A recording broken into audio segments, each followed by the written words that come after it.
the related agreement with the IMF.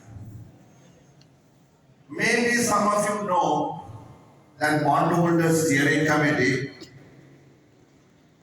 filed an amicus brief in the New York District Court last week to push the government to launch the restructure by the 15th of September. That's just 10 days away. This goes to show the complexity of the transaction. We got the official credit committee agreement reached but not signed. It has a bunch of clawback clauses. B, the bondholders' proposal, we are told the government has agreed to after negotiation. And then there is a 28% nominal haircut. But in 2028, when it really happens, depending on our progress measured in terms of US dollar GDP, the haircut would fall to, by all accounts, to 15%. Now the IMF has to agree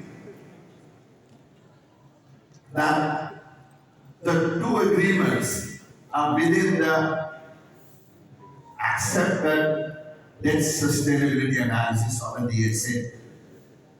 And furthermore, the OCC, that is the Official Credit Committee, must agree that the bondholders' agreement is within the comparability of treatment.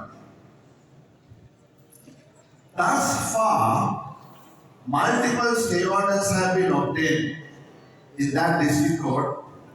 So, a decision on the case, a determination could be held back until such time the government reaches agreement with the creditors.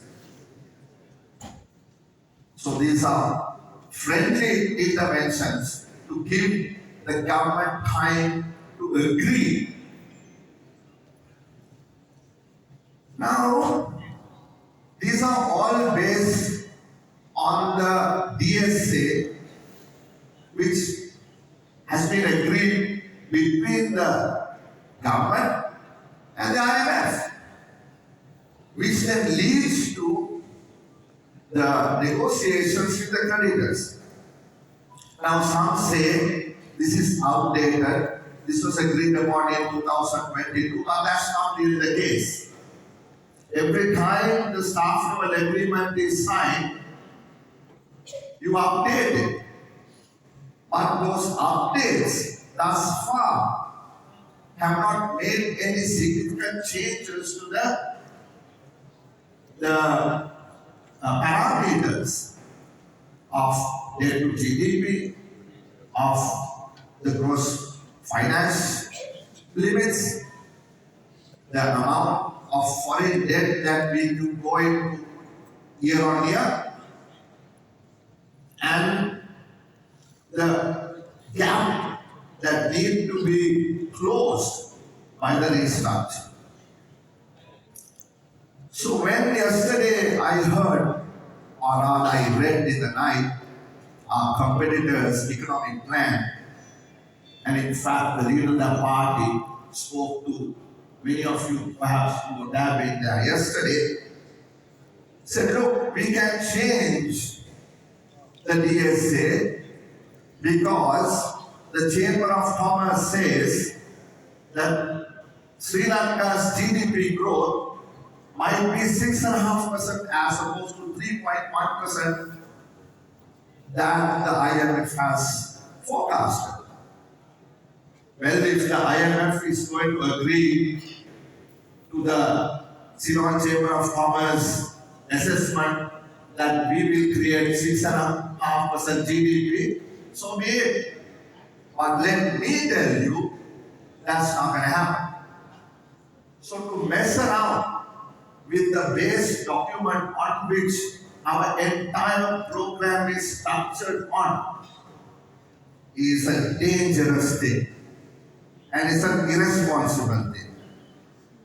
What if during the course of the so-called renegotiation based on an alternate DSA, the Hamilton Reserve Bank verdict comes through? Then what will happen? Perhaps there are some bondholders here as well, and speaking to people who are representing the bondholders by that case and Rothschild, they think, why would others not also sue? Think about the danger of trying to create a different foundation for the restructuring that we are. Can you sort of, there's an echo. Can you reduce the echo, please? Restructure that's continuing.